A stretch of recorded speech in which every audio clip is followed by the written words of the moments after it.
Fala pessoal, tudo bem? Vou fazer um vídeo aqui botando um pouquinho de clareza sobre a questão do Gabigol, né, da cogitação aí da contratação do Gabigol pelo Cabuloso, e sobre os valores que o pessoal tem falado. E aí, né, todo mundo virou especialista e todo mundo vai lá, tá caro, tá barato, tá caro, tá barato.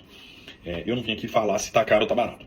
Eu vim aqui colocar um pouco de clareza sobre a questão financeira, sobre um ponto que muita gente não entende e o pessoal da imprensa às vezes não ajuda, tá? No futebol brasileiro, o que acontece? Existem os contratos e quando você vai comprar um jogador, ou seja, você vai tirar o jogador de um time, há o custo da rescisão desse contrato, né, que normalmente é o custo que a gente fala de aquisição do jogador, que normalmente é pela cláusula contratual, ou se o outro time quiser reduzir, às vezes por um valor, chega no meio termo e compra um jogador. E você, além de comprar o jogador, você tem todos os custos relacionados ao salário desse jogador. Só que acontece o seguinte, muitas vezes o jogador, ele espera finalizar o contrato dele, por quê? Porque aí ele realmente vai conseguir a independência financeira definitiva. Por quê? Porque aí ele vira dono do passe. E aí não é que ele vende o passe, isso é chamado no futebol de luvas, ele recebe as luvas. Luvas nada mais é do que o seguinte, como um time não vai precisar comprar o jogador de outro time, ele dá as luvas para o jogador que detém o passe, e além do salário. Só que normalmente os times diluem essas luvas e pagam junto com os salários, que é o caso do Gabigol. Tem gente falando que são 2 milhões por mês, tem gente falando que são 3 milhões por mês, mas lembre-se, estão incluídos aí salários mais luvas, ou seja, salários mais custo de aquisição.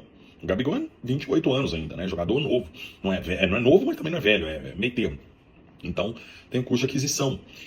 Outros jogadores têm custo de aquisição. O Gabigol não teve o custo de aquisição. Então, quando as pessoas falam, não vale o salário e tal, ok, respeito a opinião, mas precisa entender que muitas vezes outros jogadores que têm um salário menor, que todo mundo compara, mas fulano ganha menos, sei lá o quê, mas tem custo de aquisição. Vou dar alguns exemplos aqui que eu levantei muito rápido. O Thiago Almada, tudo bem, é uma joia, novo, pode ser vendido mais do que o Gabigol, mas aí entra na avaliação do custo-benefício. Mas o Thiago Almada, ele custou 137 milhões de reais para o Botafogo, tá? Vamos pensar que ele fez um contrato de 5 anos com o Botafogo, 60 meses, eu não sei.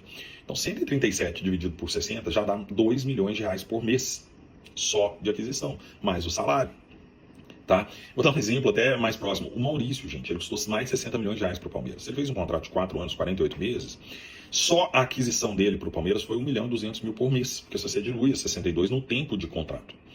E aí tem os salários que paga para o jogador, às vezes tem alguma bonificação inicial, alguma coisa nesse sentido. Então a primeira coisa desse vídeo era trazer essa clareza. Cuidado, a análise tem que comparar os dois. A análise correta é pegar todos os custos envolvidos numa negociação, que é o valor total do salário que vai ser pago durante o tempo de contrato, mais os custos de aquisição ou custos de luvas, e aí somar tudo e dividir isso pelo tempo de contrato. Em meses, aí você tem o salário, o custo médio de aquisição por mês. Esse é o ponto que deve ser observado, né? Sobre o Gabigol específico, precisamos ver os ganhos intangíveis dessa contratação. Só alerto isso, depois eu posso fazer um vídeo mais longo explicando, mas não olhem apenas as entregas técnicas. Futebol hoje é muito marketing. Uma alavanca de receita de um time é torcida. Tem jogador que traz torcida, que forma torcedores mirins. Tem jogadores que não formam. Olhem isso também, né? Moral, mídia espontânea, marketing. Tem vários benefícios a serem avaliados. E futebol não é barato mais. Não adianta hoje fazer conta com o número de antigamente. Hoje, o Cruzeiro vendeu o Arthur Gomes por 6 milhões, se não me engano, de euros. 80 milhões de reais, gente. Arthur Gomes. Vocês entendem? Eu falo muito que o futebol hoje não tem problema de investir alto se você tiver boa capacidade de segurar jogador para vender na alta, igual o Cruzeiro vendeu o Arthur. Antigamente, o Cruzeiro teria vendido o Arthur Gomes por 2 milhões de euros. Agora vendeu por 6 milhões de euros. O Cruzeiro já segurou uma proposta de mais de 60 milhões de reais por zagueiro, por exemplo, agora. Antigamente vendia por 5 milhões de reais, né? João Marcelo, por exemplo. Então, o que acontece? O Pedrinho investiu 180 milhões no ano passado, no meio do ano, um valor absurdo.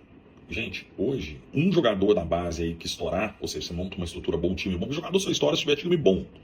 Tá? O Palmeiras só vendeu o Estevinho por uma fortuna porque tem time, e o Endrick, porque tinha timaço. O Flamengo só vendeu o Vinícius Júnior porque tinha timaço. Você tem que ter timaço para colocando os jogadores da base e estourando os meninos e vendendo. Um jogador vende, paga o investimento de um ano inteiro do Pedrinho. Então, essa que é a dica aí que eu trago para vocês pensarem a respeito da contratação do Gabigol. Com Deus, um abraço.